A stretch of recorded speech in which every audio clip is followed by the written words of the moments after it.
Bapak Ibu, teman-teman sekalian, pada kesempatan ini saya ingin mengajak Bapak Ibu dan teman-teman kita semua untuk sama-sama merenungkan uh, manusia itu adalah tempat kediaman Tuhan. Manusia yang percaya kepada Tuhan, Tuhan mengatakan, "Aku ada dalam kamu, kamu ada dalam aku." Barang siapa percaya kepadaku, maka aku ada dalam kamu dan kamu ada dalam aku dan aku adalah satu dengan Bapakku. Jadi, dalam proses penciptaan manusia, Adam itu waktu dari tanah liat itu Adam ditiupkan roh Tuhan, diberikan nafas hidup sehingga dia hidup. Tadinya dia cuma tanah liat. Dia hidup dan dia bisa bernafas dan dia bisa mengatur alam semesta berdasarkan perintah Tuhan. Kemudian Tuhan menciptakan Hawa dari tulang rusuknya sehingga manusia itu terdiri dari laki dan perempuan. Nah, karena adanya roh Allah yang ditiupkan ke dalam dihembuskan ke dalam tanah liat, maka ada kehidupan. Nah, inilah yang membedakan antara manusia dengan binatang. Kalau binatang itu tidak pernah diberikan hembusan roh Tuhan. Dia cuma diciptakan. Ini bedanya. Tapi manusia setelah diciptakan, dibentuk, diberikan nafas kehidupan. Nah, nafas kehidupan ini adalah roh dari Sang Pencipta. Sehingga karena ini adalah hembusan nafas Sang Pencipta, maka manusia jadi bisa mencipta. Ini kuncinya.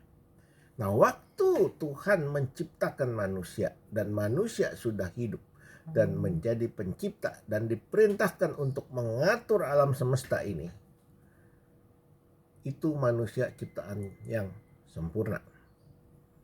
Tujuannya adalah agar manusia bisa menyembah Tuhan penciptanya. Tapi sayang, dia diserang oleh iblis, ditipu sehingga manusia ini jatuh dalam dosa. Tapi manusia itu tetap bisa mencipta karena ada nafas kehidupan yang diberikan oleh Sang Pencipta.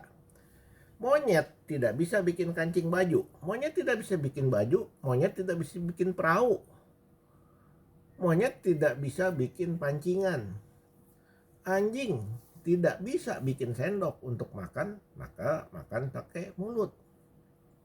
Tapi manusia diberikan akal budi dan kepintaran oleh Tuhan yang adalah pencipta, sehingga manusia punya rasa.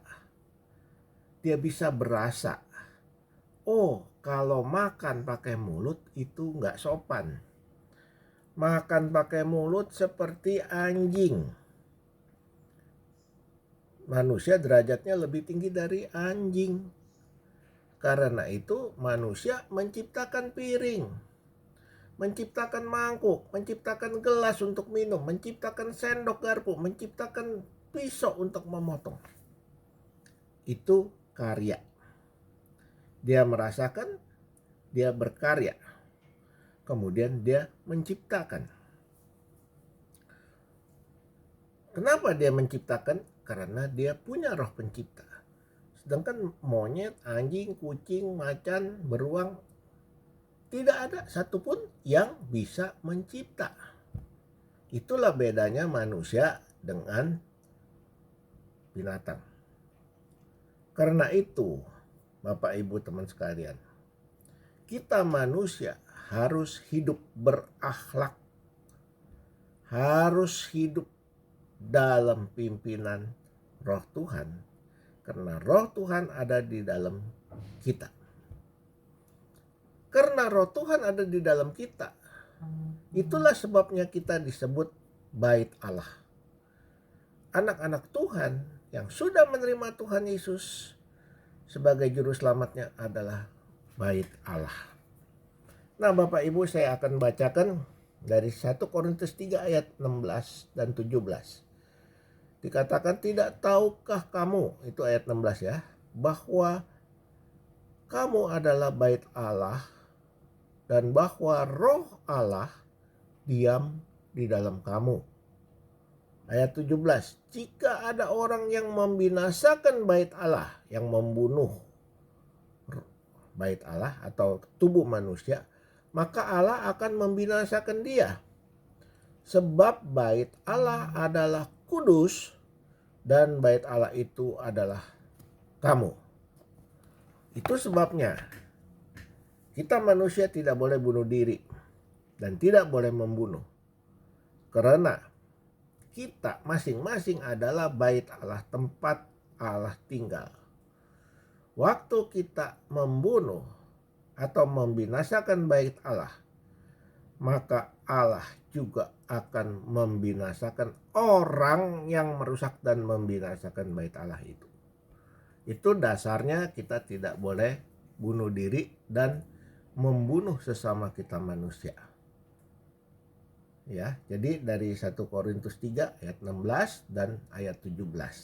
Nah, Bapak Ibu, kalau ada senggang waktu boleh merenungkan, mempelajari ayat tersebut sehingga Bapak Ibu lebih tahu, lebih memahami, lebih mengerti